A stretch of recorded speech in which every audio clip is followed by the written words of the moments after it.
ବର୍ଷାର ପ୍ରଖର ସ୍ରୋତ ନେଲା ଦୁଇ ଜୀବନ, ଦୁଇ ନାଳରୁ ଉଦ୍ଧାର, ଦୁଇ ମୃତଦେହ। ଲଘୁଚାପ ଜନିତ ପ୍ରବଳ ବର୍ଷା, ଚାରିଆଡ଼େ ପାଣି ଆଉ ପାଣି।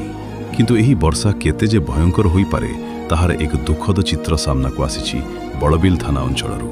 ପୃଥକ ପୃଥକ ଦୁଇଟି ନାଳରୁ ଉଦ୍ଧାର ହୋଇଛି ଦୁଇ ଜଣଙ୍କ ମୃତଦେହ। ଗୋଟିଏ ପଟେ ରାଇକା ଅଞ୍ଚଳର ରାଇକା ନାଳ ଆଉ ଅନ୍ୟପଟେ ଦଲକି ନାଳ।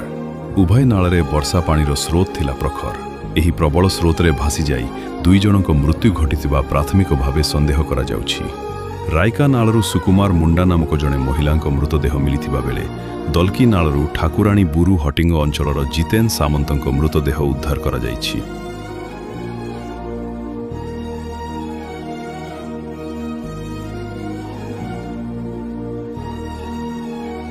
ବର୍ଷା ଯୋଗୁଁ ନାଳରେ ପାଣି ବଢ଼ିବା ସହ ସ୍ରୋତ ମଧ୍ୟ ଭୟଙ୍କର ହୋଇଥିଲା। ଏହି ସମୟରେ ଉଭୟ ଭାସି ଯାଇଥିବା ନେଇ ପରିବାର ପକ୍ଷରୁ ସନ୍ଦେହ ପ୍ରକାଶ କରାଯାଇଥିଲା। ଖବର ପାଇ ବଡ଼ବିଲ ପୋଲିସ ଘଟଣାସ୍ଥଳରେ ପହଞ୍ଚି ଦୁଇଟି ମୃତଦେହ ଜବତ କରିଥିଲା।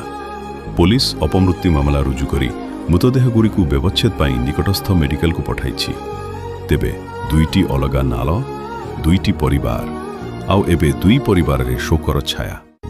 ବର୍ଷା ଯେଉଁଠି ଚାଷୀଙ୍କ ପାଇଁ ଆଶା ଆଣେ, ସେହି ବର୍ଷା ଆଜି ଦୁଇ ପରିବାର ପାଇଁ ଆଣିଦେଇଛି ଅପୂରଣୀୟ ଦୁଃଖ।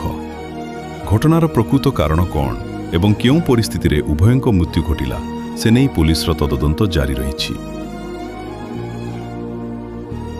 ब्यूरो रिपोर्ट जुहार रिपोर्टर